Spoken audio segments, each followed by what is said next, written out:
ચતુર્થી પર ભગવાન શ્રી ગણેશ પાસે બેસીને આટલું બોલી લેજો તો તે જાણતા પહેલાં આ વિડીયોને લાઇક કરી તમારા મિત્રોને મોકલી અમારી ચેનલમાં નવા હોય તો સબસ્ક્રાઇબ કરી દેજો।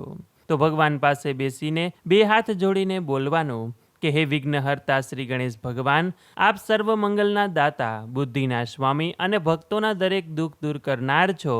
આજે ચતુર્થીના પવિત્ર દિવસે હું ભક્તિભાવથી આપના ચરણોમાં વંદન કરું છું। મારા દ્વારા જાણતા કે અજાણતા થયેલી તમામ ભૂલો અને અપરાધોને ક્ષમા કરજો। હે ગણપતિ બાપા, મારા જીવનમાંથી દરેક પ્રકારના સંકટ, વિઘ્ન, ભય અને દુઃખ દૂર કરીને સુખ, શાંતિ અને સમૃદ્ધિના આશીર્વાદ આપજો। મને સદાય સત્યના માર્ગે ચાલવાની, સારા કર્મ કરવાની અને ધર્મનું પાલન કરવાની શક્તિ આપજો। મારા મનમાં સદાય સારા વિચાર રહે, અહંકાર, ક્રોધ, લોભ અને ઈર્ષાનો નાશ થાય તથા આપના ચરણોમાં અખંડ શ્રદ્ધા અને ભક્તિ જળવાઈ રહે તેવી કૃપા કરજો।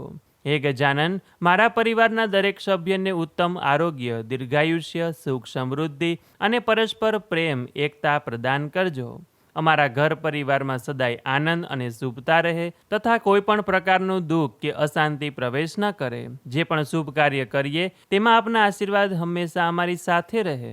હે સિદ્ધિ વિનાયક, મારી દરેક મનોકામના પૂર્ણ કરજો। જીવનના દરેક ક્ષેત્રમાં સફળતા, વિવેક અને ધૈર્ય આપજો, જેથી દરેક પડકારનો સામનો હિંમત અને આત્મવિશ્વાસથી કરી શકું। અંત સુધી આપનું દિવ્ય સ્મરણ મારા હૃદયમાં અવિરત રહે અને મારા જીવનનો દરેક શ્વાસ આપની ભક્તિમાં પસાર થાય।